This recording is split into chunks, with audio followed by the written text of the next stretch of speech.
ফোনে যখন আমার বয়ফ্রেন্ডকে দেখতাম দেখতাম কতই না বড় লোক, বেডে বসে বেডটি খাচ্ছে। এখন দেখা করতে এসে মনে হচ্ছে তো জন্মের ভিখারি, আমাকেই সব পেমেন্ট করতে হবে। এক্সকিউজ মি, আমার অর্ডার একটু নিয়ে যান। হ্যাঁ, একটা চিকেন পপকর্ন, একটা চিকেন কাটলেট, দুটো চা।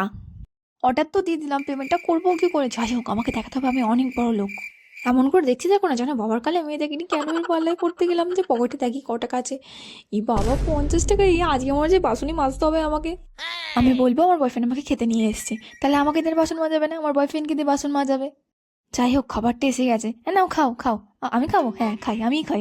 তুই তো বাসনটা মাজবি, আমি ঠিক পালাবো এখান থেকে। তাই আমি ভালো করে খেয়ে নি বাবা। এত কিছু অর্ডার দিচ্ছে না, বাবার জন্য বাড়িতে খেতে পাইনি। আগে যদি জানতাম তোর পাল্লায় পড়তাম আমি। নে তুই খা, সবটা তুই গেলে খাওয়া তো হয়ে গেল, পেমেন্টটা এবার করতে হবে। তুই তো বাসন মাজবি, আমি 50 টাকা দিয়ে চললাম আমি এখান থেকে। এবার যদি আমি কোনো ছেলের সাথে ডেটে আসি, তো ঠিকুচি গোষ্ঠী সব জেনে তারপর আমি ডেটে আসবো, নয়তো এরকমই হাল হবে কোনদিন। তো আমাকে দিয়েই বাসন মাজতে হবে। চললাম, নমস্কার।